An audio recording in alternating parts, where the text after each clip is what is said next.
plus 10% partout. Partout. Plus 8% sur le S&P 500, 10% sur le Nasdaq, 10% sur Apple, et 8% sur Microsoft. Et le pire, c'est Amat Applied Materials, plus 15%. C'est du grand n'importe quoi. Comment est-ce que toi, comme moi, nous avons abordé la baisse des marchés? Est-ce qu'on a pu acheter? Et qu'est-ce qu'on en retire comme leçon aussi également? Je pense que c'est... personnellement, ça m'a fait réaliser beaucoup de choses, tu vois, cette baisse. Donc, je pense que ça va être utile. Enfin, voilà, de partager notre avis pour que la prochaine baisse, on puisse en profiter vraiment à son paroxysme et pas galérer un peu comme celle-là. Mais bon, on va tout vous expliquer dans la vidéo. Bonjour à tous et bienvenue sur Focus Fondamental Podcast, le podcast de finance qui se concentre sur les fondamentaux. Je suis Jean de la chaîne J'invest et je suis accompagné d'Hugo de la chaîne IQ Invest. Chez FFP, on vous parle de bourse, de finance et de business chaque lundi matin à 8h pour bien commencer la semaine. Avant de commencer l'émission, n'oubliez pas de nous laisser des notes 5 étoiles sur les plateformes de podcast et un maximum de likes sur YouTube, ça nous aide beaucoup à faire grandir ce podcast. Pour plus d'informations, d'articles et de ressources sur l'investissement, n'hésitez pas à aller consulter le site www.iq-invest.fr, développé par Hugo en personne. Et juste avant de commencer cet épisode, vu qu'on va parler beaucoup d'actions et de marché, il est utile de vous rappeler que nous ne sommes pas des conseillers financiers et que cette émission est à but informatif. Comme le dit le fameux Warren Buffett, le risque vient de ne pas savoir ce que l'on fait. Donc, soyez responsable de vos investissements. N'oubliez pas que investir comporte des risques de perte en capital. Alors, faites vos propres recherches avant de passer à l'achat ou non d'un titre. Sur ce, aujourd'hui, Hugo, de quoi allons-nous parler ? Mais écoute, bonjour à tous. On avait prévu de faire ce soir un épisode sur le Japon, investir sur le Japon. Donc du coup, il va être reporté d'une semaine.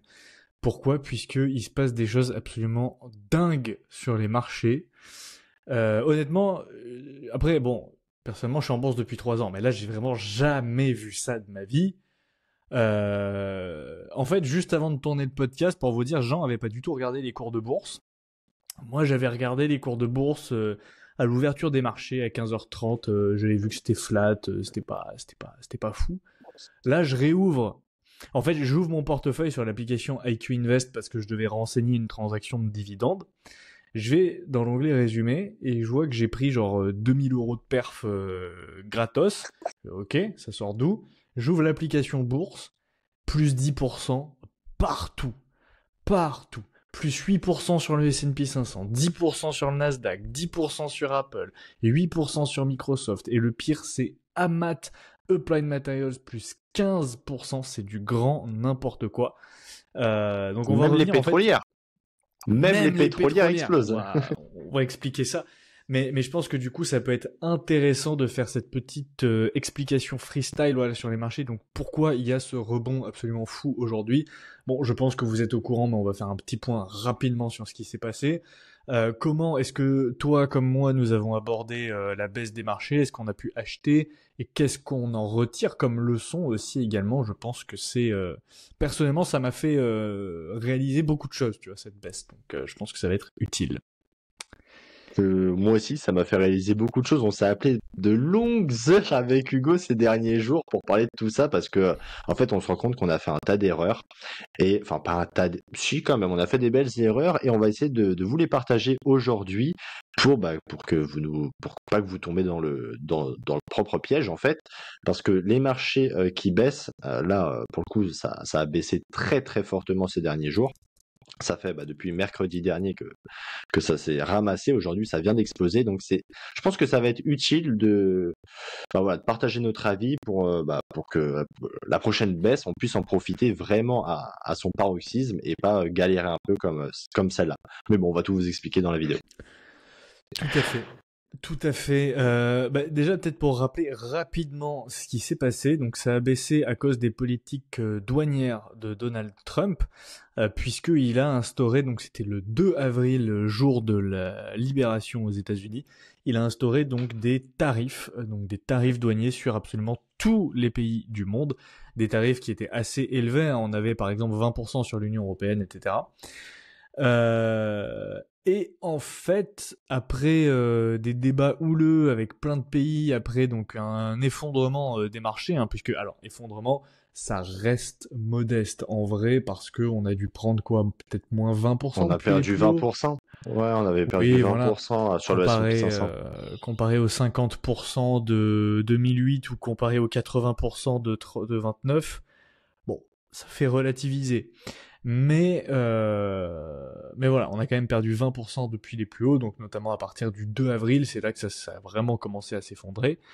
À cause justement donc c'est de ces tarifs de Donald Trump. Et là en fait donc aujourd'hui, à l'heure où on enregistre le podcast, donc le 9 avril, il a annoncé en fait une pause de 90 jours sur tous les tarifs apparemment. Alors là je lis le résumé de Grok. C'est Grok qui m'a fait le résumé avec des publications de Reuters. Donc on aurait une pause de 90 jours sur les tarifs, sauf sur la Chine, sur lesquels ils maintiendraient des taux de 125% de tarifs, c'est du grand n'importe quoi.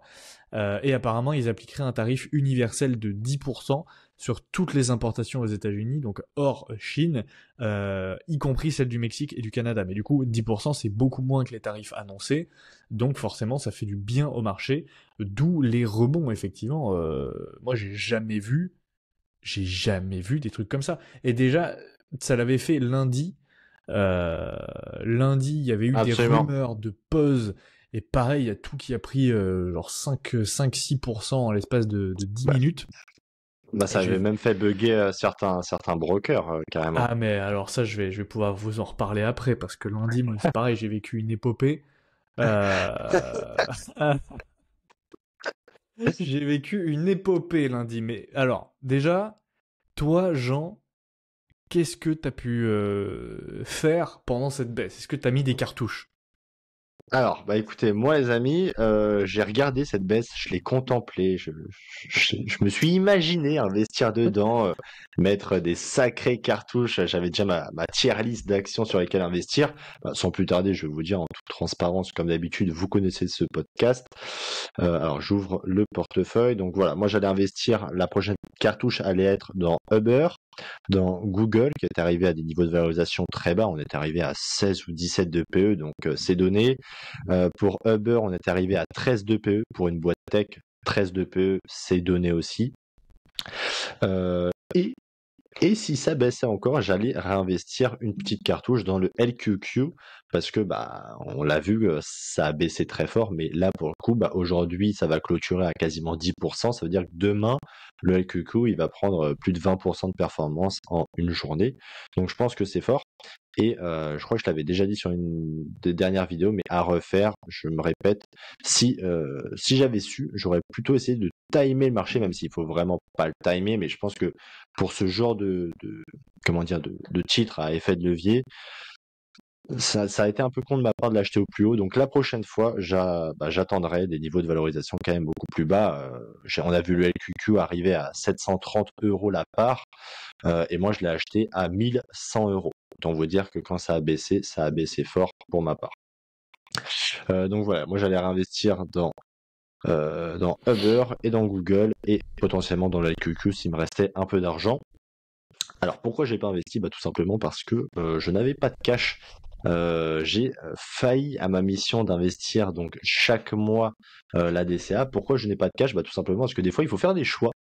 Et j'en ai fait. Alors pour tout vous dire, aujourd'hui j'ai eu la réponse. Donc j'ai mon prêt qui est accepté pour racheter une société. Alors je rachète pas LVMH, hein, les amis, vous inquiétez pas là-dessus.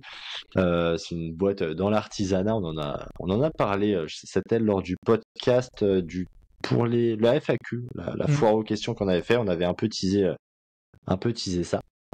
Donc voilà, j'ai mon prêt qui est accepté aujourd'hui. Forcément, qui dit prêt, qui dit faut montrer un apport, laisse tomber l'apport qu'il faut montrer aux banques. Il faut surtout avoir des comptes qui sont sains.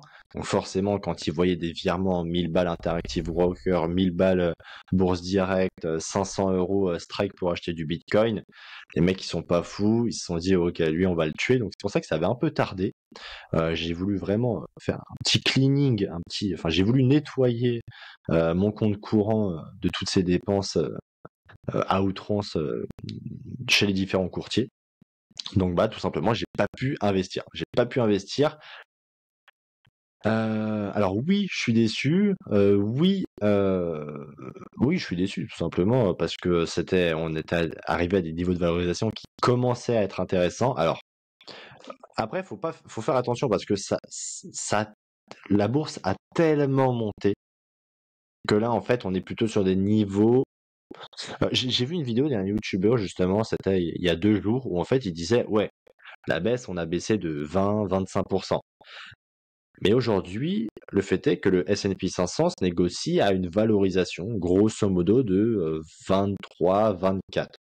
Donc, alors qu'historiquement, on est plus vers des alentours de 18 ou 20. Donc, ça veut dire qu'on est toujours, pas surévalué, mais on est toujours à des niveaux de valorisation qui sont quand même historiquement hauts, même s'il y a eu cette baisse. Donc, comment dire, les opportunités vont revenir, elles vont même revenir cette année ou même ce trimestre pour être encore plus précis. J'en suis sûr. Donc maintenant que le prêt est accepté, je vais pouvoir reconstruire un peu cette poche de capital, cette poche de trésorerie pour pouvoir investir, faire des DCA. Mais on va en reparler dans ce podcast. Ma stratégie, elle a pas changé, mais elle a évolué. On va dire plutôt qu'elle s'est bonifiée même, comme le bon vin. Et on va essayer de vous développer ça. On en a longuement parlé avec Hugo et on s'est rendu compte qu'en fait, on avait fait pas mal d'erreurs et qu'on va essayer de les corriger pour les prochaines baisses.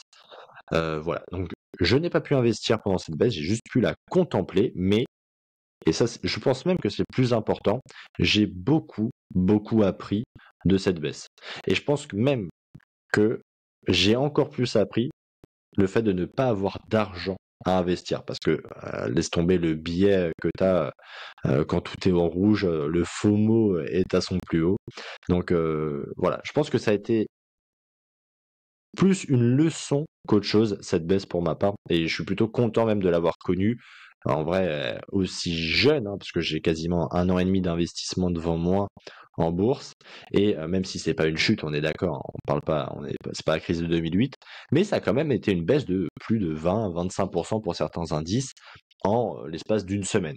Donc voilà, j'ai beaucoup appris, mais je n'ai pas investi. Et toi, Hugo, comment tu as vécu cette baisse? Est-ce que tu as envoyé des méga cartouches? Mais écoute, moi je suis content, mais pas assez. Pourquoi? Parce que en fait je me suis retrouvé exactement dans la même situation que toi, c'est-à-dire que j'ai zéro cash à investir. Donc en fait j'avais envoyé moi toutes mes cartouches fin mai. Donc en fait ma cartouche d'avril, fin mars pardon. Donc la cartouche d'avril je l'ai envoyée donc fin mars. Fin mars, en plus de ça, je l'ai envoyé un peu en avance, tu vois, donc j'ai pas du tout respecté ma règle puisque j'aurais dû l'envoyer début avril techniquement. Mais bon, donc je l'ai envoyé fin mars et fin mars, j'avais acheté donc 6 actions Arista Networks et 20 actions Canadian Natural Resources. Et après ça, donc j'avais plus du tout de cash puisque moi, vous savez, donc je fais une DCA tous les mois. En ce moment, donc j'investis via la société et pour garder du cash en fait de côté sur la société parce que voilà, pour plein de raisons en fait il faut que je garde du cash sur la société, notamment parce que c'est la première année, parce que aussi il va falloir que je me paye, donc j'ai un dividende à me verser, etc. Donc bref, je ne peux pas me permettre d'investir 3000 euros par mois sur la société aujourd'hui. Donc ce que j'ai fait, c'est que moi j'ai réduit mes DCA à 1000 euros par mois via la société. Donc c'est 1000 euros que j'ai investi fin mars pour début avril. Et je me suis retrouvé, donc quand les marchés ont baissé, avec absolument rien à investir. Et je me suis dit, c'est absolument pas possible que je laisse passer cette baisse, parce que là, il y avait des prix absolument fous, quoi, concrètement. Donc, ce que j'ai fait, c'est que j'ai pris une partie de mes liquidités. J'ai pris très exactement 3000 euros. 3000 euros que j'ai envoyé sur Interactive Broker. Et en fait, j'ai fait un petit arrangement avec moi-même, c'est-à-dire que j'ai investi mes 3 prochaines DCA.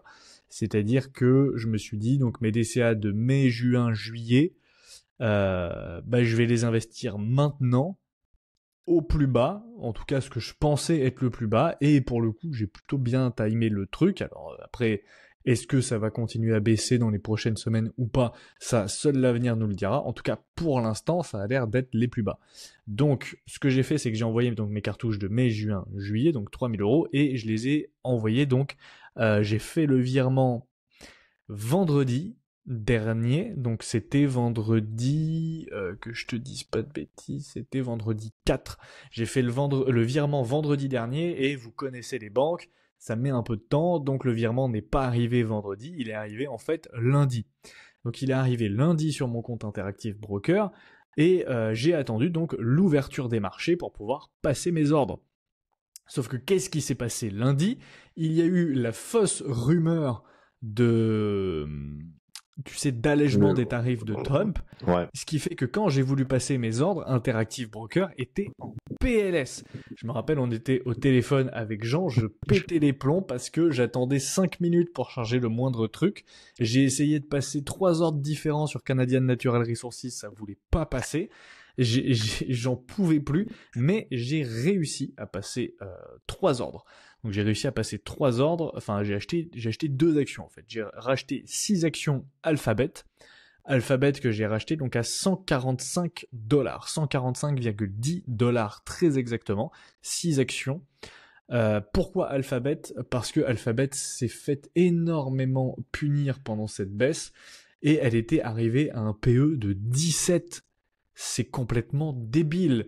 Son PE de 17, c'est limite moins que son taux de croissance annuel de ses EPS. Donc ça n'a absolument aucun sens d'avoir Alphabet avec un PE de 17. Donc je me suis dit, clairement, c'est la Magnificent Seven la plus sous-valorisée. En plus de ça, pour plein de raisons, personnellement, j'adore Alphabet. On a fait tout un deep dive dessus, donc voilà, vous n'avez aucune excuse pour ne pas connaître le business model d'Alphabet. Bref, donc j'ai renvoyé 1000 € sur Alphabet, donc 6 actions à peu près, et j'ai renvoyé le reste en fait sur Canadian Natural Resources. J'ai passé l'ordre en 2 fois. Pourquoi? Parce qu'en fait, mon Interactive Broker a complètement merdé. Je ne sais pas ce qui s'est passé. Grosso modo, j'ai appris... alors ça va être une information assez intéressante. J'ai appris de la part de Axel Paris. Donc on a vite fait discuter ensemble en visio. Et tu sais, il fait la chaîne Investir avec Interactive Broker. Et sur Interactive Broker, tu as 2 moyens d'acheter des actions dans des devises étrangères. Soit tu convertis tes devises directement de compte espèce à compte espèce. Donc tu as des euros, tu dis mes 1000 €, je les envoie en dollars. Et tu payes quelque chose comme 1,92 € de frais, je crois, à chaque fois. Enfin, c'est à peu près ce que je paye en frais pour 1000 €. Et ensuite, tu achètes ton action en dollars avec les dollars que tu as déjà convertis. Ou alors, tu as la deuxième option, tu achètes directement ton action en dollars avec tes euros. Et c'est Interactive Broker, dans ces cas-là, qui fait la conversion automatique de tes euros vers tes dollars. Et ça, on en a parlé ensemble avec Axel, et apparemment, parce que lui aussi, il a constaté comme moi, c'est-à-dire que si tu fais la deuxième méthode, que tu achètes une action en dollars avec ton compte en euros, tu n'as pas de frais. C'est-à-dire que tu ne payes pas les 1,92 € de frais que tu payes si tu fais d'abord le change euro-dollar. Mais apparemment, la douille, c'est que Interactive Broker prélève quand même des frais, et prélève plus de frais si tu fais comme ça. C'est juste que tu ne vois pas les frais. Donc j'ai plus le montant en tête, j'ai plus le montant qu'il m'a dit pour les frais. Mais du coup, je me suis dit, ok, c'est peut-être moins avantageux de faire comme ça, donc je vais repartir sur la première méthode. Donc c'est-à-dire que j'ai envoyé donc mes 3000 €. J'avais transvasé en fait 2000 € en 2000 $, parce que je me suis dit, je vais acheter peut-être Alphabet et une autre action. Je voulais acheter soit MSCI, soit Mastercard. Donc j'ai envoyé 2000 $ et j'ai envoyé 1000 € en dollars canadiens. Ce qui fait que j'ai fait une première transaction donc sur Alphabet, 1000 $ sur Alphabet, une deuxième transaction sur Canadian Natural Resources, où j'ai acheté donc 41 actions à un prix de 38,64 $ canadiens. Et en fait, j'ai pas compris pourquoi, mais Interactive Broker m'a pas pris mes dollars canadiens pour faire cette transaction, il m'a pris mes dollars américains. C'est-à-dire que sur les 2000 $ américains que j'avais, enfin les 2000 € que j'avais transvasés en 2000 $ américains, il m'a pris tout ce qui me restait pour acheter Canadian Natural Resources. Du coup, je me suis retrouvé avec des dollars canadiens qui me servaient à rien. Donc je me suis dit, tant qu'à faire, on va racheter du Canadian Natural Resources. Donc en fait, j'ai renvoyé un deuxième ordre dessus et j'ai racheté 40 actions à 39,51 $ canadiens. Donc grosso modo, voilà, j'ai acheté Google et Canadian Natural Resources. Pourquoi Canadian Natural Resources. J'ai fait l'analyse sur la chaîne si vous ne l'avez pas vue. C'est selon moi la meilleure pétrolière du marché aujourd'hui. C'est une pétrolière qui est extrêmement bien gérée, qui a une quantitativement qui est très forte surtout pour une pétrolière, hein, avec des belles marges, des bons retours sur capitaux, une belle croissance à long terme.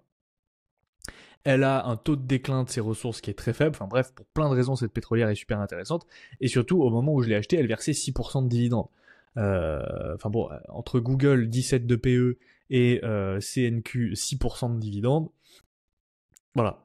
6% de dividendes, je sais pas si tu te rends compte, c'est monstrueux. Ça crache. En fait. 6% de dividendes pour une entreprise de cette qualité, c'est n'importe quoi. Donc j'ai acheté ces deux-là. Elle se négocie à combien de PE en ce moment, CNQ 13, je crois. 13 de PE. 13. Ouais, quand je l'ai acheté de mémoire, elle était à 12 de PE. Et là, je crois qu'elle est à 13,81. C'est ça, parce que là, elle est remontée. Elle est repassée à 39 dollars canadiens aujourd'hui. Mais juste pour conclure sur cette petite histoire avec Interactive Broker, je pense que le problème qu'il y a eu avec Interactive Broker, c'est que en fait, vu que j'ai passé mes ordres pendant l'espèce de petite euphorie qu'il y a eu lundi, je pense qu'en fait il y a eu des problèmes, il y a eu des latences ou je sais pas, mais du coup en fait mon solde en dollars canadiens devait pas être bien actualisé. Du coup il allait piocher dans mon solde en dollars. C'est la seule explication que je vois. Donc voilà. En tout cas, potentiellement, si vous voulez acheter des actions dans une autre devise, faites d'abord le change euro vers la devise, puis vous achetez l'action, ça sera plus avantageux que d'acheter l'action directement potentiellement. Mais par contre, c'est fou comment tu dis un courtier de cette qualité, tu vois, parce que IBKR, Interactive Broker, c'est quand même le plus gros courtier, un des plus gros courtiers du monde. Et c'est fou de se dire que le truc, il arrive à déconner alors que bon, c'est une hausse de marché soudaine, d'accord, mais honnêtement, ça m'a fait un peu flipper de te voir autant galérer pour passer un ordre alors que on est sur la plus grosse plateforme. Tu m'aurais dit Bourse Direct ou eToro, bon, je me serais dit ok, il n'y a que ce que tu payes, mais ouais, ça me paraissait bizarre. Ouais, c'était genre plusieurs fois, ça a même craché, hein, plusieurs fois, il me disait service unavailable, c'était vraiment impossible de passer un ordre. Mais avec un peu d'insistance, j'ai quand même réussi à les passer, donc ça va. Et du coup, là, c'est une de tes plus grosses pondérations, j'imagine, Google et CNQ. Ouais, tout à fait. Donc en fait, Google, c'était déjà quasiment, elle était déjà dans mon top 3 en fait. Non, elle était pas dans mon top 3. Elle était quatrième ou cinquième. Et maintenant, en fait, c'est ma deuxième position Google. Donc j'ai Fortinet, Google, Mastercard dans le top 3. Et ensuite, j'ai Canadian Natural aussi qui est passé à une forte pondération puisqu'elle est passée à 7,07% du portefeuille. Et c'est ma sixième position, très exactement. Juste devant Hermès et juste derrière Visa. Ok. Ouais, donc ça commence à être des belles positions là, du coup. Ouais. Par contre, je pense qu'on peut en parler. Est-ce que tu as vu le cours de Bitcoin? Pendant cette baisse, on s'est rendu compte qu'en fait, c'est un actif qui est plutôt solide. Pourquoi? Parce que d'habitude, bon, on se dit c'est l'actif le plus risqué. Si la bourse va mal, tout le monde retire son argent des actifs encore plus risqués, donc en soit le Bitcoin. Bon, déjà, on se rend compte que l'or, on a beau dire tout ce que l'on veut, l'or, c'est très, très, très solide. En phase de hausse, en phase de risque, en phase de baisse, tout ce que vous voulez, l'or, ça reste quand même une valeur refuge qui est démentielle. C'est un cours qui ne baisse pas et c'est un cours qui ne fait que augmenter en ce moment. Mais par contre, le Bitcoin, c'est ça qui m'a vraiment beaucoup plu à analyser pendant cette baisse. Le marché a baissé de quoi 15, 20, 30, bon non pas 30%, mais quasiment 25% pour certains indices, des indices américains, donc des indices ultra forts et ultra reconnus sur toutes les places boursières. Et en fait, le Bitcoin, on se rend compte qu'à ses plus bas, il a baissé de 12%. Et vraiment, si on prend le plus bas sur un mois. Et franchement, ça m'a impressionné de voir ça parce que à la limite, tu te dis, est-ce que c'est une valeur refuge? Ouais, Tu c'est vois? ça. Et Moi, je pensais pas qu'il allait résister aussi bien. Je pensais qu'il allait se faire défoncer, moi, tu vois. Pareil, et je me rappelle de la journée de vendredi, justement. Vendredi, c'était le 4, vendredi 4, où il y avait vraiment tout dans le rouge. Quand j'ouvrais mon application bourse, tout était dans le rouge à -3, -4, -5, sauf Bitcoin qui était à +2, +3. C'était la seule ligne dans le vert. Et à ce moment-là, je me suis dit, purée, c'est dingue. Est-ce que Bitcoin s'est enfin décorrélé du Nasdaq? Parce que on le sait, Bitcoin aujourd'hui est extrêmement corrélé au marché action, au marché américain, notamment au Nasdaq et aux valeurs technologiques. En général, quand le Nasdaq monte, Bitcoin monte. Quand le Nasdaq baisse, Bitcoin baisse. Bah là, c'était pas du tout le cas vendredi. Et en fait, c'est vrai qu'il a extrêmement bien tenu le choc. Moi, je suis impressionné par sa résilience. Et il est toujours là à 82 000. C'est impressionnant, je trouve, comment il a tenu le choc.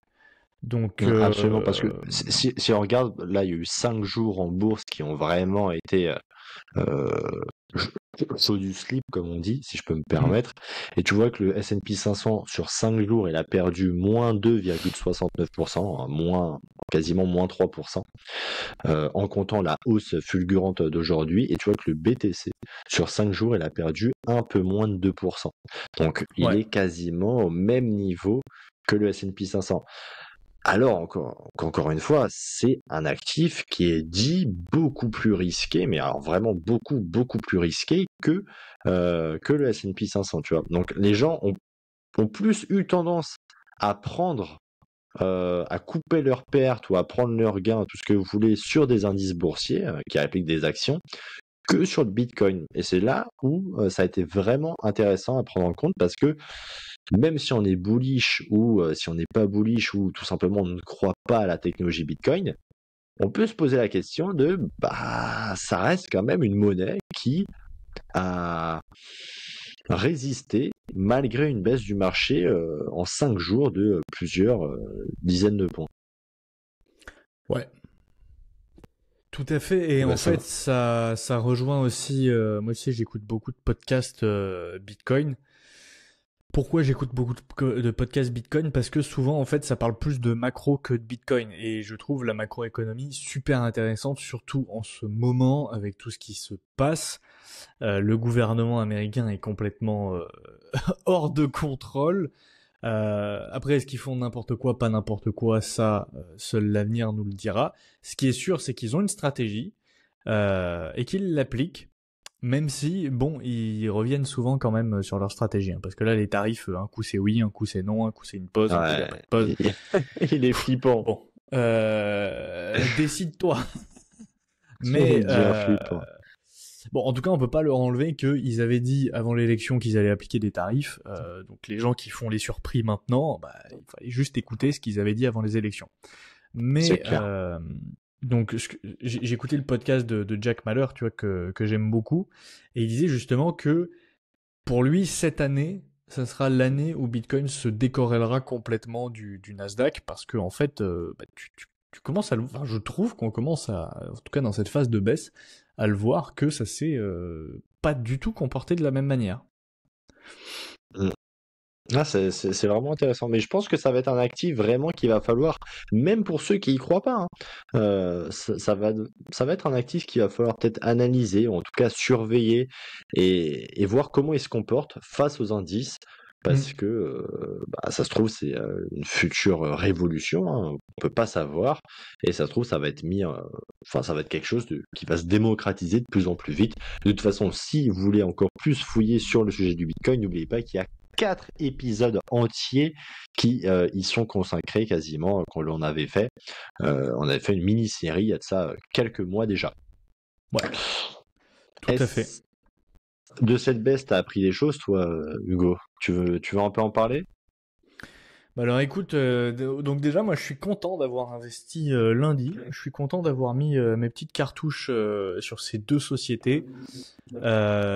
J'estime avoir fait de très bonnes affaires, notamment parce que en fait si je reprends ma watchlist aujourd'hui, alors ma nouvelle watchlist, on va pouvoir en reparler, en fait les 3 seules sociétés qui sont encore rentables aujourd'hui sont Alphabet, Canadian Natural Resources et LVMH.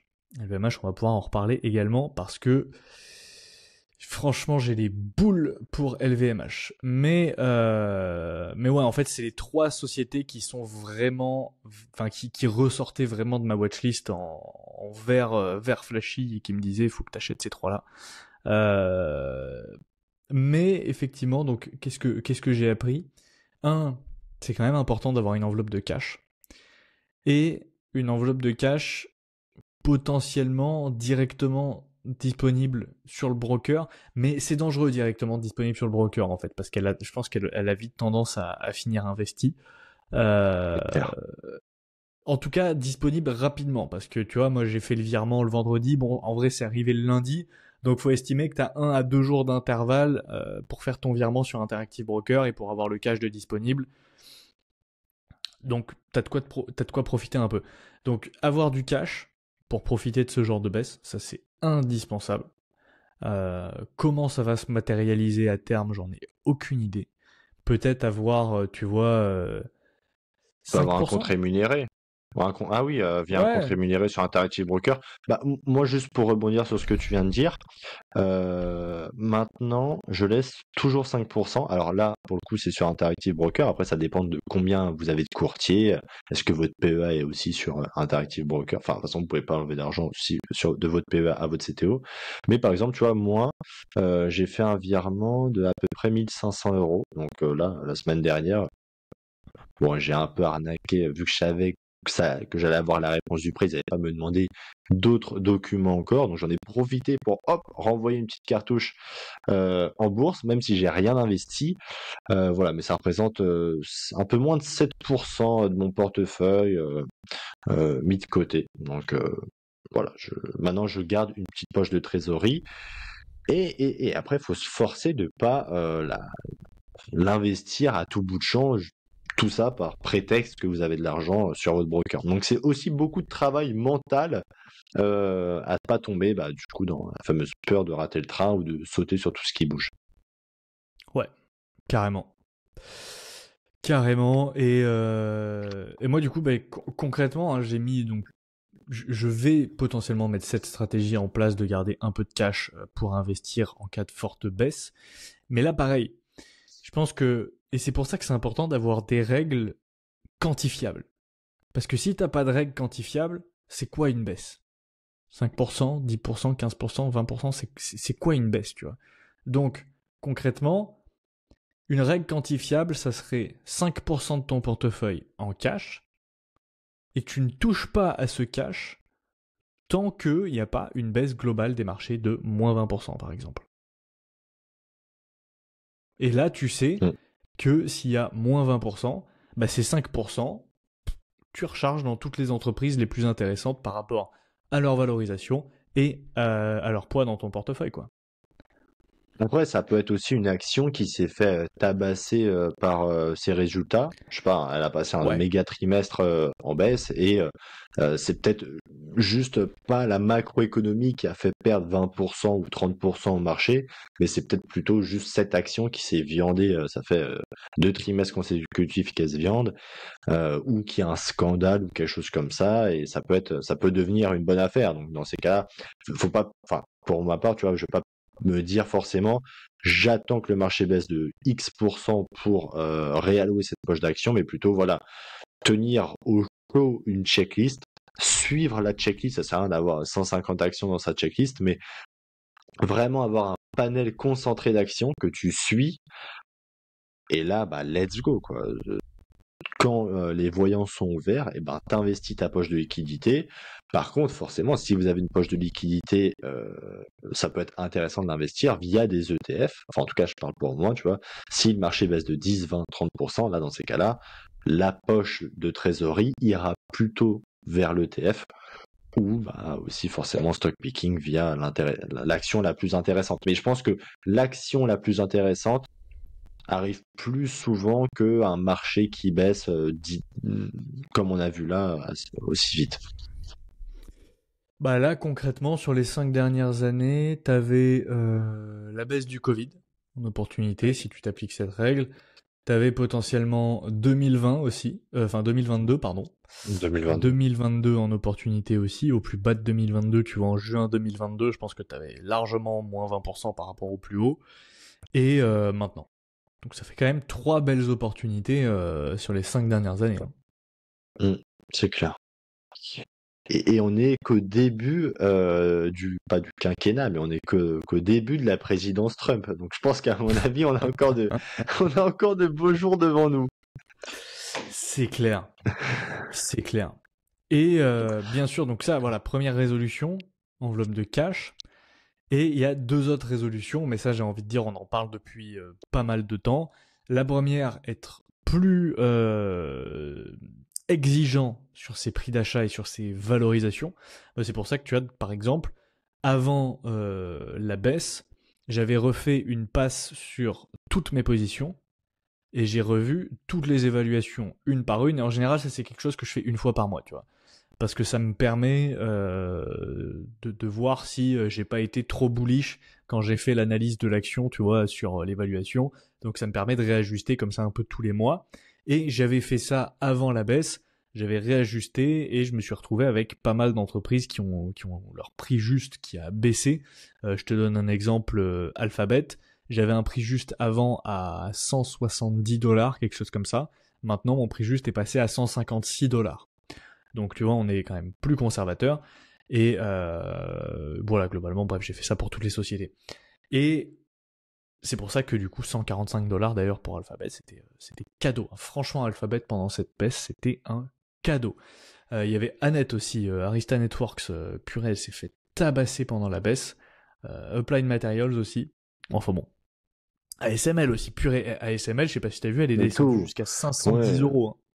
Tout, bien sûr, mais même LVMH est tombée en dessous des en dessous des 500€. Là, je crois qu'aujourd'hui, elle a clôturé à 495 ou 498, un truc comme ça. Ouais, 498, c'est ça. Donc il y avait vraiment il y avait des petites soldes quand même. Il y avait quand même clairement. il y avait des belles opportunités. Il y avait le moins 20%. Il y avait des escomptes. Clairement. Je suis dégoûté qu'Hermès soit pas passé en dessous des 2000, tu vois, parce que j'aurais peut-être acheté une action si elle était passée en dessous. Mon prix juste sur Hermès, il est à 1990€, tu vois. Je sais pas combien elle est descendue, Hermès. Ah, au plus bas, elle est descendue à 2100. Ah, c'est solide, hein. 10. Ah, c'est solide, Hermès. Hein. Donc ça, et les évaluations, et la checklist. Puisque ça, on en a longuement parlé aussi. Personnellement, j'ai mis en place une nouvelle checklist. Et donc quand vous verrez ce podcast, ma vidéo sur cette checklist sera déjà sortie, donc on va pas revenir en détail dessus. Mais en fait, je trouve la démarche super intéressante dans le sens où, avec Jean, on en parle souvent, de concentrer son portefeuille sur ses plus grosses convictions. Mais comment tu détermines quelles sont les plus grosses convictions ? C'est ça le problème, parce que tous les deux, on a envie de tout acheter. Je te jure. Donc comment tu filtres ? Bah écoute, c'est toi qui as fait la checklist, mais déjà, je me suis mis, comment dire, j'ai fait en sorte d'être plus intransigeant sur les choix des actions et surtout sur l'avantage compétitif. L'avantage compétitif, s'il n'est pas durable, et c'est compliqué hein, de se dire qu'une action a un avantage compétitif qui est durable, parce qu'on a vite fait tomber dans le truc du elle a un petit avantage concurrentiel, c'est du solide, etc. Mais en fait, tu te rends compte que si tu fouilles un peu, sur le long terme, et je pense que c'est vraiment pas une connerie quand Buffett il dit est-ce que tu es prêt à attendre 5 ans, 10 ans que le marché s'éteigne et que tu déteignes et que tu détiennes cette action pendant 5 ou 10 ans sans y toucher, bah tu vois honnêtement, moi j'ai beaucoup réfléchi sur beaucoup d'actions que j'ai en portefeuille, ce n'est pas le cas. Enfin beaucoup. Sur à peu près un tiers de mon portefeuille, ce n'est pas le cas. Et quand tu regardes les actions qui se sont fait le plus tabasser dans mon portefeuille, tu te rends compte que grosso modo, ce sont celles-là, ce sont celles dont j'ai le moins confiance qui se sont fait le plus malmener. Et tu vois, quand je reprends, tu vois, j'ai testé ta checklist que tu as présentée, j'ai pas loin de, donc j'ai 11 actions, il y en a 1, 2, 3, 4, 5, 6, 7, 8. Il y a quasiment 7, 8 actions qui doivent disparaître si je me tiens uniquement à cette checklist. Il y a 10 questions, et donc si tu as une note supérieure à 7, techniquement, c'est censé continuer pendant encore à volo. Et ben, il y a quasiment 70% de mon portefeuille qui passe à la trappe. Lesquels? Donc, alors, en gros, il y a Nike. Il y a Nike, il y a Markel, après c'est un peu compliqué, c'est un assureur. Il y a Uber, il y a United Health, il y a Texas Instruments. Alors Texas Instruments, c'est plutôt pour son manque de croissance flagrant. Applied Materials et Apple. Alors, je vais pas revendre toutes ces boîtes-là forcément, hein. Apple, je compte la conserver, je compte même la renforcer. C'est pas trop grave en soi qu'elle manque de croissance. C'est juste que je vais pas la renforcer à des niveaux de valorisation actuels pour la croissance qu'elle peut dégager. C'est-à-dire pas grand-chose en ce moment. Ça, on arrive vraiment sur une boîte ultra mature, donc faut pas s'attendre à des miracles au niveau de la croissance. Applied Materials, c'est une action qu'on avait pitchée en deep dive pendant quasiment 2 heures, si mes souvenirs sont bons. J'étais vraiment confiant dans cette société, j'étais vraiment à l'aise de la détenir, j'avais vraiment fait le taf, on avait vraiment fait le taf en plus pour l'analyse, on avait pris je sais pas combien d'heures pour préparer ce podcast. Et il faut savoir que juste pour les deep dives, un petit aparté, on travaille chacun de notre côté pour pas que l'autre soit biaisé avec l'avis de si moi je veux pas être biaisé avec l'avis d'Hugo et inversement. Donc on travaille chacun séparément le podcast. Ensuite, on regroupe les idées pour le montage, voilà, qui parle, qui fait quoi, pour que ça soit plus simple et plus agréable à écouter pour vous. Mais en tout cas, de l'aspect recherche, notre avis, c'est réellement notre avis. Et c'est pas Hugo qui a influé sur moi ou inversement. Donc, Applied Materials, on était vraiment arrivé à une bonne alchimie, quoi. On était d'accord pour dire que Applied Materials, c'était une boîte solide, des bons chiffres, une croissance plutôt correcte. Et en fait, bon, déjà pour la croissance, il y a eu les résultats qui sont tombés de 2 trimestres, un peu moins de 2 trimestres, mais on se rend compte que la croissance n'est pas forcément là. Il y a eu 2% de croissance par rapport à enfin par rapport à l'année dernière, donc autant vous dire que c'est pas énorme. Après, mea culpa, c'est une entreprise des semi-conducteurs. Là, je parle d'Applied Materials, mais je parle pour moi. Je pense que dans le panier, on peut mettre Texas Instruments, on peut mettre Arista Networks et on peut mettre ASML. Mais je vous explique ma vision de ça. Tu pourras, coupe-moi si vraiment tu veux rebondir sur quelque chose. Mais Non, je compléterai après avec les entreprises aussi qui ne passent pas la checklist dans mon portefeuille. moi, je vais faire un petit focus sur les semi-conducteurs. Donc, Applied Materials, Texas Instruments, ASML et Arista Networks. Alors, c'est pas du semi-conducteur, on est d'accord, mais ça reste de la technologie quand même assez basée sur cet écosystème, sur cet environnement. On se rend compte que ce sont des entreprises très solides, des très grosses marges, très bien implantées. Voilà, tous les voyants sont au vert. Mais il y a un problème. Pour moi, c'est leur avantage compétitif. Leur avantage compétitif, il est là, il existe, il est présent. Mais en fait, on se rend compte que sur la durée, cet avantage compétitif peut s'éclipser assez vite au profit d'autres entreprises. Parce que plus on travaillait, plus tu as travaillé sur cette checklist, plus moi aussi j'ai fait mes propres recherches, plus tu te rends compte que les gagnants d'aujourd'hui sont très très généralement les perdants de demain. Tu regardes Intel, tu regardes IBM, tu regardes des sociétés qui ont marché sur tout le monde, qui ont fait le rouleau compresseur sur tous leurs concurrents. Et aujourd'hui, on arrive sur des marchés, sur des entreprises qui sont absolument. Alors, tu peux pas investir dedans, quoi. Au moins que tu veux jeter de l'argent par les fenêtres, et dans ces cas-là, je t'envoie mon RIB bien volonté, mais tu peux pas investir dans ce genre de boîte. Si en tout cas, tu as un profil qualité, un investisseur quality. Mais même value en vrai. Bref, ce ne sont pas des entreprises dans lesquelles il faut investir. Et en fait, Applied Materials, Texas Instruments et Tutti Quanti, tu te rends compte que oui, ce sont des boîtes solides, mais leur avantage compétitif, je sais pas, sur le long terme, il a tendance à s'éclipser et je suis pas très confiant de détenir ce genre d'action sur le long terme. Tu vois, si la bourse doit fermer aujourd'hui, je ne serais pas à l'aise de détenir Applied Materials et Texas Instruments. De plus, on se rend compte que ce sont des secteurs qui sont très cycliques. Et là, on est d'accord qu'on a investi en bas de cycle avec des niveaux de valorisation moyens faibles, mais plus, on va se dire, on va pas se mentir, plus sur la fourchette haute. Je pense qu'on a été très bullish, et c'est peut-être un mea culpa à faire. Après, on a toujours dit que c'était pas un conseil en investissement, mais moi, je sais que comment dire, ça a été une erreur de ma part d'avoir été trop bullish sur Applied Materials au niveau de la valorisation et au niveau des fondamentaux. Et pareil pour Texas Instruments. J'étais beaucoup trop confiant sur ce genre de société pour pouvoir investir dans des niveaux de valorisation aussi élevés, hein. On n'a pas investi avec des PE de 30 ou 35, mais je crois qu'Applied Materials se négocie, quand je l'ai acheté, elle se négociait à peu près un PE de 24-25. Mais encore une fois, pour des sociétés qui, historiquement, sur le long terme, vieillissent mal ou en tout cas pas très bien, ça se paye cher. Et je l'ai payé cher. Et honnêtement, si c'était à refaire, je changerais pas mal de choses. Alors, les fondamentaux restent les fondamentaux, mais au niveau de l'avantage concurrentiel, ça évoluerait pas dans le bon sens, hein, plutôt, il y aurait plutôt une décote qu'un premium. Et pareil sur la valorisation, ce sont des sociétés qui peuvent avoir leur place dans mon portefeuille, mais certainement pas à des valorisations comme je les ai achetées. Texas Instruments, pareil. Surtout que Texas Instruments, on le sait d'ores et déjà que c'est une boîte qui n'aura pas de croissance. Ça fait 100 ans qu'elle est là, elle a inventé le transistor, elle va pas inventer la nouvelle fusée, tu vois.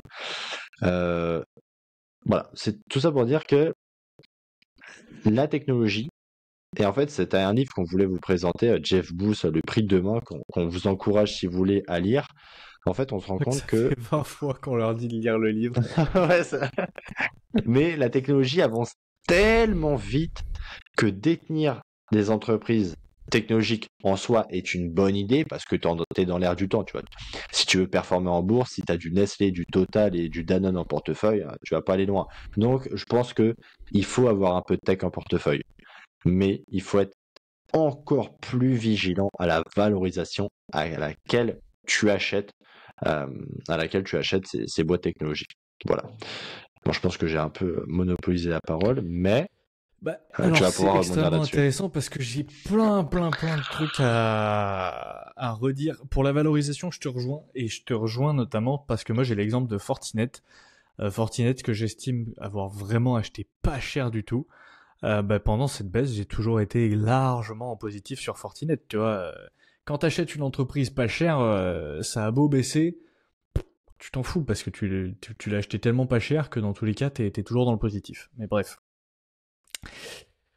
Je suis tout à fait d'accord avec toi et moi je vais te dire, il y a plusieurs briques qui m'ont fait un peu me réveiller sur tout ça. Premier point, le podcast avec Mathieu qu'on a fait où je trouvais beaucoup de ses arguments très intéressants dans le sens où il avait vraiment une vision de l'avantage compétitif très lointaine, très poussée. Et tu sais, il nous disait, je crois en parlant des cimetières chinois, que c'est absolument impossible aujourd'hui d'obtenir une licence pour construire un nouveau cimetière. Tu vois, tu penses, tu dis oui, c'est totalement vrai. Et en fait, je pense que personnellement, mon erreur, erreur. Oui, si, c'était une erreur. Ça a été de trop faire confiance aveuglément à la note de Morningstar sur le MOAT. Parce que la note de Morningstar sur le MOAT, je pense qu'elle est biaisée par l'aspect quantitatif. Je pense qu'elle est biaisée par les marges de l'entreprise. Et honnêtement, je suis désolé, mais tu prends Euronext, qui est noté Narrow Moat, et tu prends Arista Networks, qui est noté Large Moat, pour moi, il y a un problème. Euronext, ils ont des places boursières, c'est un monopole. Ok, la bourse de Paris, c'est un monopole. En fait, t'auras pas demain la bourse de Toulouse. Tu vois. Non, Ouais, c'est clair. la bourse de Paris, c'est le monopole des actions françaises. Point. La bourse de Milan, t'auras pas la bourse de Naples. C'est la bourse de Milan. Point. Il y a qu'aux US où t'as 40 bourses. Pareil, voilà, la bourse d'Amsterdam. Enfin bref, Euronext, les bourses d'Euronext, c'est même pas un mot en fait, c'est impossible à concurrencer. Impossible. Et je comprends pas pourquoi ça peut être noté narrow, tu vois, à ce niveau-là. Je te donne un autre exemple. Canadian Natural Resources, qui est aussi noté narrow mode. Ils ont les deuxièmes plus grosses réserves de pétrole prouvées au monde. Mais en même temps, je comprends, tu vois, leur notation dans le sens où eux, ils se basent beaucoup sur les produits. Oui, in fine, Canadian Natural Resources, ils vendent du pétrole. Et oui, in fine, le pétrole que tu achètes chez un ou chez l'autre, ça reste le même pétrole. On est d'accord. Sauf que la demande de pétrole mondiale est ce qu'elle est. Elle sera toujours monstrueuse parce que le pétrole, ça sert pas que à faire marcher des voitures. Hein. T'en as partout dans ton ordinateur, dans ton téléphone pour faire le plastique. Bref, le pétrole, ça sert pour absolument tout. La demande de pétrole est ce qu'elle est. Il y aura toujours de la demande pour toutes les entreprises de pétrole au monde qui arriveront toujours à écouler leur stock. Mais du coup, je comprends pourquoi ils notent les pétrolières plus faiblement au niveau du MOT, dans le sens où une pétrolière n'a pas forcément d'avantage par rapport aux autres en termes du produit final vendu. Parce qu'en plus, tu vends ton produit techniquement sur un marché coté, le marché du pétrole, donc tu vends ton produit en plus au même prix que tout le monde. Donc oui, in fine, sur le produit final, t'as pas d'avantage compétitif. Mais par contre, sur l'exploitation, attention. Parce que quand t'es CNQ, que t'as les deuxième plus grosses réserves de pétrole prouvées au monde, que tu possèdes quasiment tous les sables bitumineux de l'Alberta, que t'as les infrastructures pour l'exploitation, que tu possèdes les terres, et qu'en plus de ça, t'as obtenu toutes les autorisations, les machins du gouvernement canadien pour potentiellement faire des nouveaux puits, pour faire des nouvelles exploitations, Bref, c'est impossible à concurrencer. Demain, tu vas pas ouvrir une société et créer des gisements de sable bitumineux magiques dans l'Ardèche. Les sables bitumineux, ils sont en Alberta pour une très bonne raison, c'est parce que tu as un bassin sédimentaire qui s'est développé depuis des millions et des millions d'années. L'avantage compétitif, en fait, il est indétrônable. Et en plus, c'est des réserves qui sont là pour encore 136 ans. À l'exploitation actuelle, tu vois, s'ils faisaient pas de nouveaux développements, au Canada, il y aurait encore 136 ans d'exploitation de réserves. Donc, concrètement, tu peux dormir tranquille sur ta société pendant 136 ans, si le management fait pas n'importe quoi. Donc voilà. Juste pour rebondir sur ce que tu dis, donc à la base, comme tu nous l'as dit Hugo en introduction, on devait présenter Nintendo, mais je pense que là c'est un bon moment pour en parler. Quand je bossais sur leur avantage compétitif, j'ai lu justement la note de Morningstar. Elle a changé en 1 an et demi 3 fois la note de leur avantage compétitif. Elle est passée de aucun à faible à fort en 1 an et demi. Donc pour un investisseur long terme qui a ce fameux point dans sa checklist, c'est absolument impossible pour lui, sans faire vraiment sa propre analyse de l'avantage compétitif d'une entreprise en se basant sur la note de Morningstar. Moi, je pense que la note de Morningstar, c'est très très intéressant à la lire, même leur avis sur l'avantage compétitif, le mot, mais en fin de parcours. C'est un peu comme les estimations des analystes. Tu vois, tu les regardes à la fin, juste pour te donner bonne conscience et te dire, ok, est-ce que Barclays ou est-ce que JP Morgan pense pareil que moi? Mais ton analyse, elle est faite. Tu vois, 95%, même 100% de ton analyse, elle est faite. Et c'est vraiment par acquis de conscience, entre guillemets, que tu dois regarder les estimations des analystes. Et je pense que, très honnêtement, la note de Morningstar et à inclure dedans, parce que on va pas se mentir, sur la partie business model, sur la partie fondamentaux, le rapport annuel, ça suffit. Si l'entreprise elle fournit des slides bien faites, ça suffit. Et au pire, t'as Grok, t'as GPT pour un peu t'aider quand t'arrives pas à trouver des termes là, comme Arista. Tu peux pas tout comprendre à prime abord, donc tu vas t'aider un peu d'outils d'intelligence artificielle et de différents LLM. Mais tu vois, la note de Morningstar, pour moi, c'est biaisé. Donc, faut s'en méfier. En tout cas, faut pas s'y fier à 100% de but en blanc dès que tu te lances dans une analyse d'une action. Ouais. Voilà, c'était juste pour rebondir sur ce que tu disais. Je suis tout à fait d'accord avec toi. Et du coup, en fait, pour moi, le deuxième un peu wake-up call, comme ils disent les Anglais, je saurais pas comment... bref, le deuxième... Réveil. Signal que j'ai eu, c'est que tu sais, donc la semaine dernière, j'ai fait la vidéo sur les soldes sur LVMH et ASML. Et il y a un mec dans les commentaires qui m'a dit, tu devrais, j'ai trouvé une vidéo de je sais plus quelle chaîne où les mecs ils parlaient de concurrents chinois qui arrivaient à faire en fait les mêmes machines qu'ASML quasiment aussi bien et en moins cher. Là, je me suis dit attends, oula, Oula, attends. oula. Attends, tu vas me dire que l'avantage compétitif d'ASML, qui est littéralement d'être les seuls à faire ça, en fait, n'est plus du tout là. Et alors attends, je vais essayer de te retrouver ce mail parce que c'était voilà, vidéo chinois rivalise avec ASML. On vous mettra le lien de la vidéo en description. Mais alors après non, elle est même pas pertinente parce que j'ai regardé la vidéo. En fait, ils en disent pas grand chose. Mais du coup, j'ai fait quelques recherches sur internet et en fait, c'est vrai que t'as Huawei et SMEE. Alors j'ai plus l'acronyme d'SMEE en tête, mais en gros c'est une entreprise de semi-conducteurs chinoise qui arrive à développer. Alors c'est pas la même technologie, c'est pas de l'EUV, donc de l'extrême ultraviolet, c'est une autre tech. Et ils arrivent à atteindre aujourd'hui du 12 nanomètres. Alors c'est plus que ASML, hein. ASML qui peut atteindre du 2 nanomètres, on est d'accord. Mais en fait apparemment ils ont fait des progrès monstrueux, le tout avec des bâtons dans les roues de la part du monde entier. Et c'est là que tu te dis, en fait, l'avantage compétitif d'ASML, il tient à un fil. Il tient à rien du tout. Car oui, aujourd'hui, à l'heure d'aujourd'hui, il est grand. Tout à fait.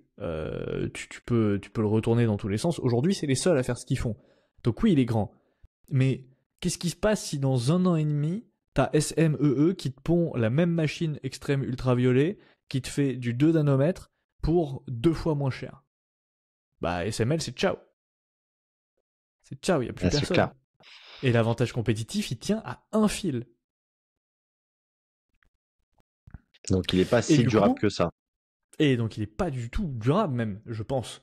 Euh, je pense. Et du coup, c'est pour ça que j'ai revu un peu ma checklist avec notamment donc les 10 questions que je vous ai partagées dans la vidéo. Et grosso modo, si une entreprise ne passe pas 7 sur 10, bah déjà, j'investis pas dedans. Donc, clairement, toutes les nouvelles analyses que je vais faire maintenant, toutes les entreprises vont passer dans cette checklist. Si ça atteint pas 7 sur 10, j'achète pas, point. Il y aura pas de oui, mais c'est quand même pas trop mal. Non, j'achète pas, point. Il y aura pas d'excuses. Et encore une fois, c'est là où les seuils chiffrables, il y a que ça de vrai. Pareil pour la note quantitative. La note quantitative, c'est en dessous de 12 sur 20, t'achètes pas, point. Même si, bon, tu vas me dire, Amazon, je suis d'accord, c'est pas 12 sur 20, Amazon, Il y a c'est quand même toujours exceptionnel. il y a toujours des exceptions qui confirment la Il règle. peut toujours y avoir des exceptions. Mais Amazon, la checklist, elle la défonce. Tu vois, Amazon, la checklist, elle se retrouve avec 7,5. Bon, elle la défonce pas tant que ça, mais bref, elle passe la checklist, en tout cas, haut la main. Et donc, du coup, j'ai en fait 6 entreprises qui vont devoir partir de mon portefeuille. Apple, Applied Materials, Arista Networks, ASML, Evolution AB et Intuit.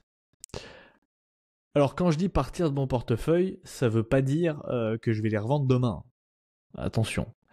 Je suis encore en train de réfléchir à comment je vais pouvoir faire ça à terme, mais je pense qu'en fait ce que je vais fixer, ça va être un prix cible.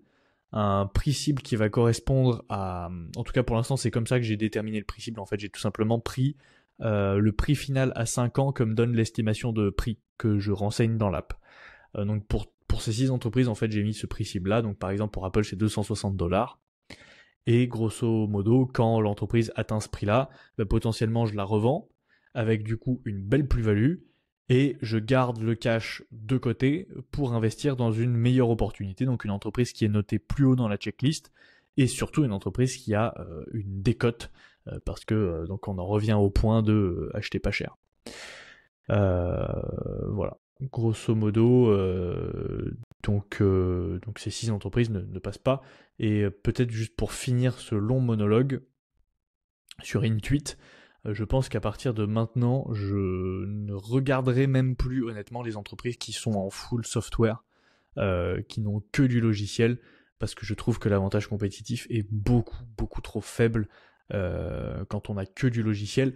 Et étant moi-même en fait aujourd'hui une boîte de logiciels, tu vois, parce que concrètement mon business model c'est pas YouTube, hein. YouTube ça rapporte 300 € par mois, tu vois. Et encore, ouais. À part payer l'essence, ça fait pas grand chose YouTube.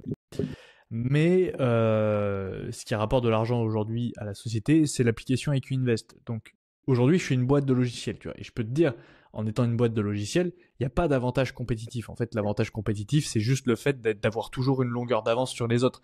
Mais ça, c'est pas un avantage compétitif. Parce que voilà, t'as un mec qui te rattrape, qui est meilleur que toi, bah c'est fini, c'est ciao.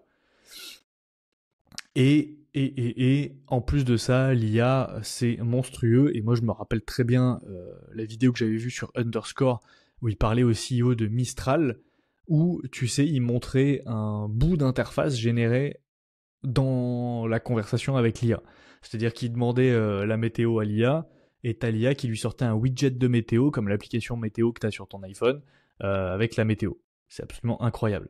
Et en fait, la dernière fois, j'ai été absolument bluffé, parce que je demandais à Grok, je sais plus trop quoi, parce que Grok, il est monstrueux pour les recherches sur Internet.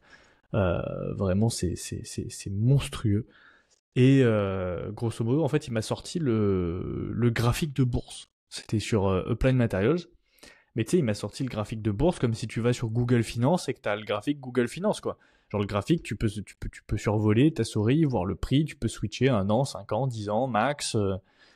Il te sort le graphique comme ça dans la conversation. Ok. Et tu te Putain, dis, je sais pas. mais Mais qu'est-ce c'est qui vrai que, t'empêche en ouais. fait demain, dans 5 ans, de générer des logiciels à la volée, Ouais, de avec juste générer des bouts l'information qui t'intéresse. Ouais. d'interface, ouais, enfin, bah, le logiciel, il y a pas d'avantage compétitif. Donc Intuit, c'est non, et tout ce qui est Adobe, Salesforce, je me rappelle aussi, tu sais, Atos, là, la société allemande qui vend des Atos logiciels Software. Ouais. RH, ouais, tous ces trucs-là, franchement, non. SAP, ouais, pareil. Ouais, pareil. Euh, Et pour Evolution AB, très rapidement, on va pas trop s'éterniser dessus parce que je pense qu'on pourrait même en faire un podcast sur les raisons. Parce que juste pour faire un petit update, bah, ma vidéo sera sortie aussi et la vidéo de dimanche, c'est bah, mes 5 raisons pourquoi je n'investis pas dans Evolution AB. Donc ça me fait un peu, enfin ça m'intéresse. Allez, en 2 minutes, pourquoi Evolution AB doit partir euh, de ton portefeuille. Parce qu'elle passe pas la checklist. En fait, concrètement, Évolution AB, je vais te détailler les 10 questions. Donc, est-ce que les revenus sont récurrents, prévisibles? Premier point, oui. Pourquoi? Parce que Evolution AB obtient des commissions sur les jeux en fait qu'elle installe chez ses clients. Donc les contrats sont pluriannuels, ils sont long terme, les clients ils signent des tables pour X années et Evolution AB perçoit des commissions. Donc oui, c'est clairement récurrent. Deux, est-ce que les revenus de l'entreprise sont diversifiés en termes de produits? Bah là non, non, puisque 80% de son chiffre d'affaires en fait il provient des jeux en live qui sont sur sa plateforme One Stop Shop. Donc déjà on a 100% de son chiffre d'affaires qui dépend de sa plateforme One Stop Shop. Premier point. Et dans ces 100% qui dépendent de One Stop Shop, t'as 80% dans les jeux en live, 20% dans les jeux RNG, donc Random Numbers Game. Donc concrètement, t'as pas de diversification en termes de produits. Tu peux dire oui, mais ils ont plein de jeux. Oui, mais ça reste la même chose. Est-ce que les revenus de l'entreprise sont diversifiés en termes de géographie? Là, pour le coup, c'est oui. Parce que l'entreprise, elle vend dans le monde entier. Elle n'a pas de région qui représente plus de 50% de ses ventes. Sa plus grosse région de mémoire, c'est l'Asie. Ça représente à peu près 40% des ventes. Elle fait à peu près 30% en Europe, 20% aux US. Enfin bref, elle est vraiment très très bien diversifiée en termes de géographie. Est-ce que l'entreprise contrôle sa chaîne de valeur / sa chaîne d'approvisionnement? Oui, puisque c'est elle qui fabrique, qui conçoit ses logiciels, c'est elle qui opère ses studios, donc oui, là pour le coup, elle est intégrée verticalement, elle contrôle sa chaîne de valeur, à l'inverse d'un ASML par exemple, ou d'un Arista Networks qui la contrôle très peu. Ouais. Est-ce que le management est orienté vers ses actionnaires? Oui, non seulement elle verse un beau dividende régulier qu'elle augmente, mais en plus elle fait des rachats d'actions massifs depuis quelques années. Bah, depuis 1 an d'ailleurs. Donc oui, oui. Est-ce que l'entreprise est dirigée par ses fondateurs? Non. Voilà, pour le coup, les fondateurs ne sont plus du tout au management. Est-ce que le management possède des parts significatives dans l'entreprise? Oui, parce que non seulement le CEO possède beaucoup de parts pour un CEO, et en plus de ça, on a toujours les fondateurs via la société Osterbar Ventures qui sont au capital avec plus de 10% du capital, 8 ou 10%, j'ai plus de mémoire. Donc oui. Est-ce que l'entreprise est leader sur son marché industrie? Oui, largement. Evolution AB a plus de 60% de parts de marché sur les jeux de casino en live, donc oui, il n'y a même pas de débat. Est-ce que l'entreprise est protégée de la concurrence à long terme? Et si j'ai mis moyen? J'ai mis moyen, pourquoi? Parce qu'on a la barrière des régulations. Il n'y aurait pas eu la barrière des régulations, j'aurais mis non. Mais étant donné que les jeux en ligne sont extrêmement régulés, c'est quand même extrêmement compliqué pour un nouvel entrant d'arriver sur le marché. Honnêtement, si tu veux obtenir toutes les régulations qu'a Evolution AB dans toutes les géographies dans lesquelles elle opère, tu peux te lever tôt. Il va te falloir une équipe d'avocats, il va te falloir énormément d'argent, il va te falloir du temps. Donc c'est pour ça que j'ai mis moyen, parce qu'on peut pas affirmer non, parce que pour moi il y a les régulations qui font qu'elle est quand même un peu protégée, mais on peut pas dire oui non plus, parce qu'on reste quelque part sur du streaming en fait. C'est le Netflix du casino en fait, Evolution AB. Et enfin, est-ce que les produits résistent au changement? Ici, j'ai mis non, parce que en fait, ça rejoint juste ce que je dis avant, c'est du Netflix du casino. Donc, en fait, on n'a aucune idée de comment ça sera dans 5 ans. On n'a aucune idée de comment ce marché va évoluer dans 5 ans et de comment les produits vont évoluer dans 5 ans, et surtout de l'impact que peut avoir l'IA sur ce type de business dans 5 ans. Donc, pour moi, ici, c'est non. Et donc, si on additionne tout ça, ça fait 6,5. Donc, elle atteint pas 7, tout simplement. Et je pense même pour rebondir là-dessus, parce que, enfin, après moi je suis pas forcément d'accord avec toi sur tous les points, mais pour moi il y a quand même un point noir chez Evolution AB qui peut se retrouver chez ASML et d'autres entreprises du secteur des semi-conducteurs, c'est sa dépendance à ses principaux clients. Parce que les 5 principaux clients d'Evolution AB représentent 41% de son chiffre d'affaires. Et c'est un chiffre qui est en augmentation depuis 2019. Ça veut dire que plus l'entreprise croît d'année en année, plus en fait ce sont ses principaux clients qui gagnent du terrain, donc elle est dépendante. Après, il y a une interdépendance, on est bien d'accord. Si Evolution AB est dépendante de ses gros clients, les gros clients sont également dépendants des produits d'Evolution AB. Mais ça reste de la dépendance quand même. Ça veut dire que son chiffre d'affaires peut être impacté à mal par un ou plusieurs de ses principaux clients. Et son top 1, donc son premier client, représente 13% contre 6% il y a 5 ans. Donc ça veut dire que on est sur une part qui est de plus en plus importante. Donc pour moi, ça c'est un gros point noir qu'il va falloir que je surveille sur les prochaines entreprises que j'analyse. C'est sa dépendance à des clients, à sa dépendance à ses clients ou à des marchés finaux. Parce que je pense que les marchés finaux peuvent être très intéressants aussi à suivre. Effectivement. Voilà. Mais tu vois, cette dépendance sur les gros clients, moi je l'ai je l'ai regroupé dans la question, en fait, est-ce que les revenus de l'entreprise sont diversifiés en termes de produits? Pas de concentration sur de gros clients et pas de dépendance à un produit clé. Donc dans tous les cas, en fait, Evolution AB passait pas cette question parce qu'elle est dépendante d'une seule catégorie de produits. Mais effectivement, quand bien même elle aurait été diversifiée en termes de produits, vu que ses plus gros clients représentent 40%, elle aurait peut-être pas passé non plus le test à ce niveau-là. En tout cas, elle aurait eu moyen, quoi. Ouais, c'est clair. Eh ben, putain. Voilà. On n'a pas chômé cette dernière semaine. Hein. Et juste pour finir, petit update sur ta chaîne, Hugo. Oui, bah écoute, très rapidement, parce que en fait, cette baisse des marchés nous a fait aussi beaucoup discuter, pas que de bourse, en fait, on a aussi discuté business. Et personnellement, en fait, j'ai décidé de changer pas mal de choses. J'ai décidé de me refocus, en fait, focus sur YouTube.